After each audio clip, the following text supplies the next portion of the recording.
Magandang umaga mga ka-vibes. Kayo ngayon ay nakatutok sa GV Balita Express. Araw ngayon ng Biyernes, August 21. Oras natin 3 minuto makalipas ang alas 7 ng umaga at kasama ninyo ang inyong lingkod, Kiko Barraco, para maghatid sa inyo ng mga pinakabagong balita at mahalagang impormasyon, keeping you GV informed, GV aware and GV updated. Muli, ito ang GV Balita Express. GV Balita Express. oras natin, 3 minuto makalipas ang alas 7 ng umaga. Hatid sa atin yan ng Neozep Z Plus Forte with Zinc. Pinalakas ang immunity para bilis galing sa sipon na symptoms. At diretso tayo sa ulo ng mga balita. Malalakas na pag-ulan sa Luzon, asahan sa buong buwan ng Agosto. Kapunan na nanawagan ng masusing pagsusiri sa karahasan at impluensya sa kabataan. Social media ban muling ipinanukala sa Senado. Pinsalang epekto ng habagat sa agrikultura umabot na sa bilyon. At dako naman tayo sa detalye ng mga balita. Umpisa natin ang balitaan sa lagay ng panahon. GV 99.9 Weather Update. Weather Update. Patuloy pa rin nakakaranas ng malalakas na buhos ng ulan ng sa ilang bahagi ng Luzon, partikular na po sa Metro Manila kasama ang Batangas. Dulot pa rin ng habagat na nagpapatuloy o magpapatuloy hanggang sa katapusan ng Agosto ayon sa ulat ng Pag-asa.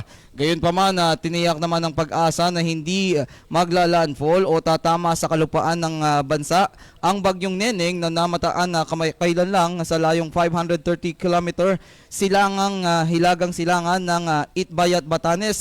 Taglay ang lakas ng hangin na 55 km per hour at pagbugso hanggang 70 km per hour. Para sa GV Balita Express, ito si Kiko Barraco sa GV 99.9, your good vibes. Samantala, kapunan na nanawagan ng masusing pagsusuri sa karahasan at impluensya sa kabataan. Para sa detalye ng balita, GV Balita Express.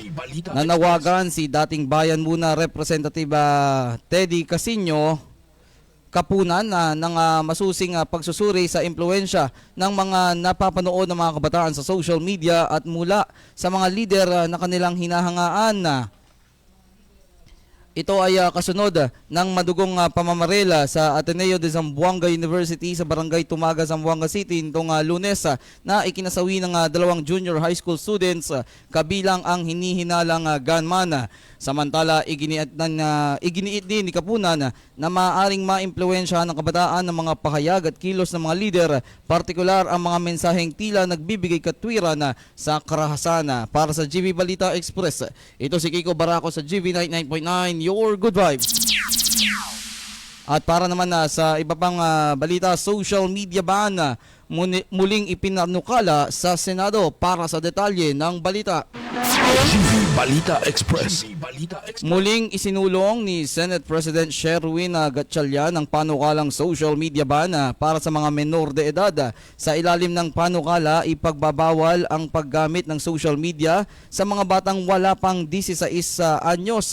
Layunin ng panukala na palakasin ang proteksyon sa mga bata laban sa mga mapanganib na content at iba pang panganib na maaaring makaharap nila sa social media. Ayon pa kay Gatchalian, ikinababahala ng publiko ang insidenteng na live stream, napanood at muling na-repost ng maraming tao. Samantala, kasama rin sa panukala ang mga mekanismong hahadlang sa pag-iwas sa age restriction, maayos na sistema ng pag-uulat at mabilis na pagtugon sa mga kaso ng underage access. Para sa GV Balita Express, ito si Kiko Barraco sa GV 99.9, your good vibes. Sa pagpapatuloy ng ating mga balita ngayong umaga, punta naman tayo sa balitang Southern Luzon. Pinsalang epekto ng habagat sa agrikultura umabot na sa bilyon. Para sa detalye ng balita, GV Balita Express.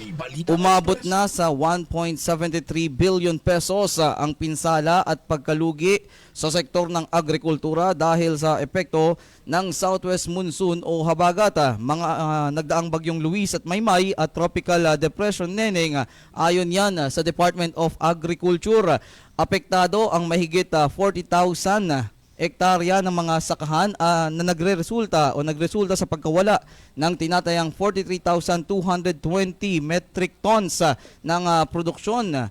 Pinakamalaki ang pinsala sa palay na umabot sa 974.82 million pesos habang 540.11 million pesos naman ang naitalang lugi sa high-value crops. Samantala, aabot naman sa mahigit 50,000 magsasaka ang naapektuhan. Bilang tulong, magbibigay ang DA ng mahigit 210 million pesos na halaga ng mga binhi at iba pang agricultural inputs. Maaari rin silang makakuha ng pautang na hanggang 25,000 pesos sa ilalim ng Sure Loan Program. Patuloy namang minomonitor ng DA ang presyo at supply ng mga produktong agrikultural sa mga apektadong lugar. Para sa GV Balita Express, ito si Kiko Barako sa GV 99.9, your good vibes. Samantala, mga pamilyang lumikas sa baha sa Lian, Batangas, nakauwi na. Para sa detalye ng balita, GV Balita Express. nakabalik na po sa kanilang mga tahanan ang mga pamilyang lumikas dahil sa pagbaha sa bayan ng Lian, Batangas. Ayon sa lokal na pamahalaan, opisyal nang isinara ang lahat ng evacuation center pasado alas 10:30 ng umaga nitong Huwebes matapos bumuti ang kondisyon sa mga lugar na naapektuhan ng baha. Batay sa ulat nitong noong Miyerkules, umabot sa 233 pamilya mula sa 12 barangay ang naapektuhan at napilitang lumikas dahil sa matinding pagbaha dulot ng tuloy-tuloy na pag-ulan na pinalakas ng habagat. Sa kabuuan, 221 pamilya o 658 individuals ang panandaliang nanatili sa 17 evacuation center habang 12 pamilya o 45 individuals naman ang pansamantalang nakitira sa kanilang mga kaanak. Samantala, patuloy pa rin pinapayuhan ang mga residente na manatiling alerto at makinig sa mga abiso ng lokal na pamahalaan na sakaling muling lumala ang kondisyon ng panahon. Para sa GV Balita Express, ito si Kiko Barako sa GV 99.9, your good vibes. At dako naman tayo sa ating good vibes balita. 822 Lipenyong skolar tumanggap ng 5,000 educational assistance. Para sa detalye ng balita, GV Balita Express. umabot sa 822 college scholars mula sa Lipa City ang nakatanggap ng kanilang second semester educational assistance para sa academic year 2025-2026. Tigli 5,000 ang natanggap ng bawat scholar sa isinagawang payout ngayong Agosto 20 sa Lipa City Youth and Cultural Center. Ipinagkaloob ang educational assistance sa pamamagitan ng educational team ni Governor Vilma Santos Recto upang mapalapit at mapadali ang proseso ng pamamahagi ng tulong pinansyal sa mga estudyanteng Batanggenyo. Layunin ng programa na makatulong sa mga scholar sa kanilang mga gastusin at pangangailangan sa kanilang pag-aaral. Para sa GV Balita Express, ito si Kiko Barako sa GV 99.9, your good vibes.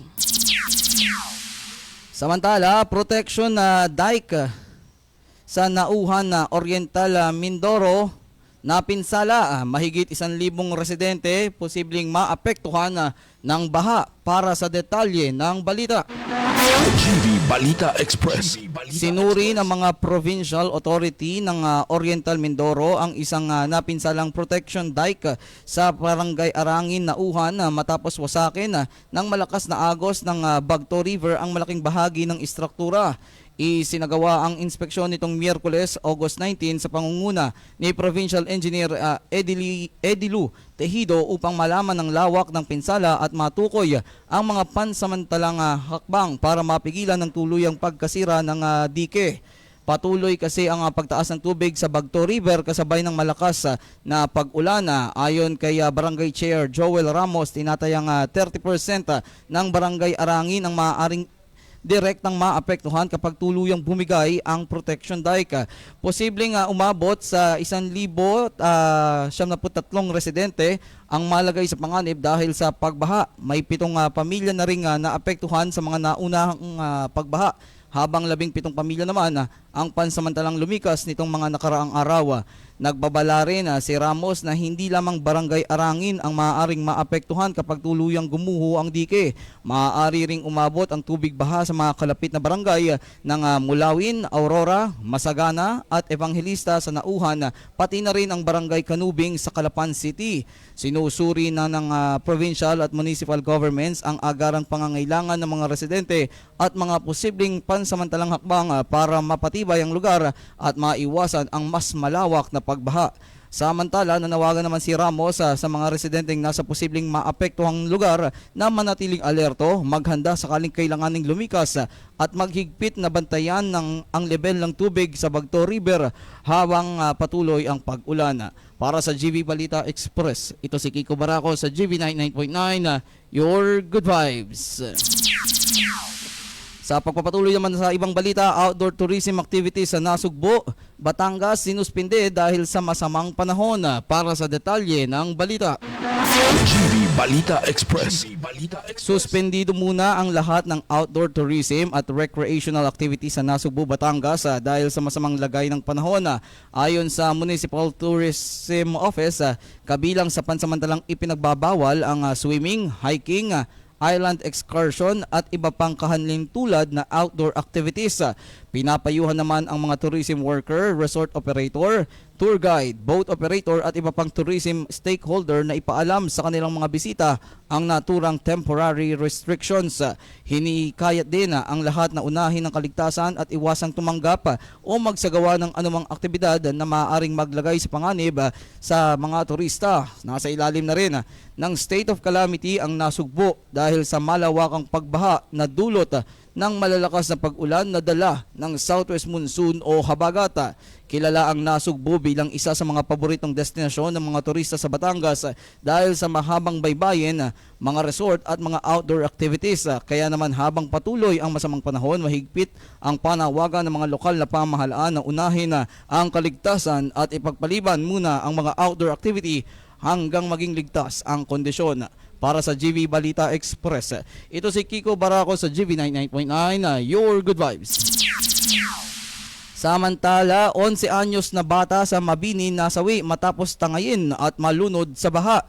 Para sa detalye ng balita, GV Balita Express.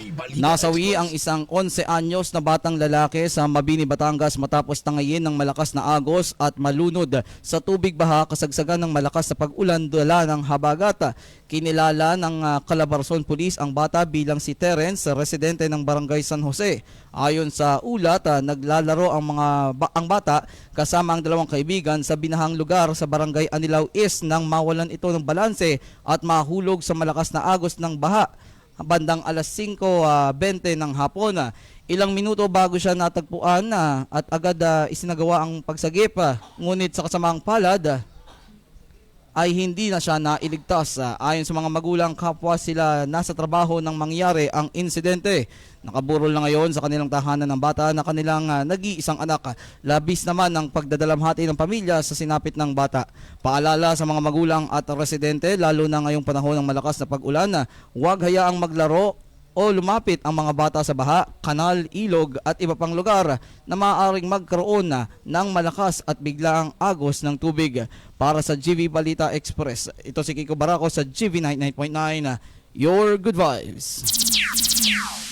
At Batangas City Government nagpaalala sa mga magulang bantayan ng mga anak habang suspendido ang klase. Sa detalye ng balita, GV Balita Express. nagpaalala ang pamahalaang lungsod ng Batangas sa mga magulang na mahigpit na bantayan ng kanilang mga anak habang suspendido ang face-to-face classes dahil sa mga masamang panahon. Kasunod ito ng mga ulat na may ilang estudyanteng nakikitang nasa labas at gumagawa ng outdoor activities sa halip na manatili sa bahay. Ayon sa City Public Information Office, dapat regular na kamustahin at tiyaking ligtas ang mga anak habang walang face-to-face classes. May ilang estudyante umanong namataan sa mga mall mall, naglalaro sa basketball, naliligo sa ilog, nangingisda sa Kalumpang River at gumagawa ng iba pang outdoor activities. Dahil dito, hinikayat din ang mga magulang at guro na tiyaking nakikilahok at nakakatapos ang mga estudyante ng kanilang online o modular learning activities habang suspendido ang klase. Binigyan din ng local government na ang suspensyon ng face-to-face classes ay para protektahan ng mga estudyante laban sa panganib na dulot ng malakas na ulan, pagbaha at iba pang epekto ng masamang panahon. Sa halip na lumabas, inaasahang ipagpapatuloy ng mga estudyante ang kanilang pag-aaral sa pamamagitan ng online o modular distance learning depende sa polisiya ng kanilang paaralan. Nauna nang ipinag-utos ang suspension ng face-to-face classes sa lahat ng antas kabilang ang Batangas at iba pang lugar dahil sa masamang panahon na dulot ng habagat. Para sa GV Balita Express, ito si Kiko Barako sa GV 99.9, Your Good Vibes. At yan ang kabuuan ng ating balitaan ngayong umaga, hatid sa atin ng RightMed dahil gusto ng RightMed na gumaling kayo. Muli inyong nakasama at napakinggan na Kiko Barako, naghatid sa inyo ng mga mahalagang impormasyon at balita. Kayo ay manatiling nakatutok dito sa GV 99.9, Your Good Vibes. Magandang umaga mga ka-vibes.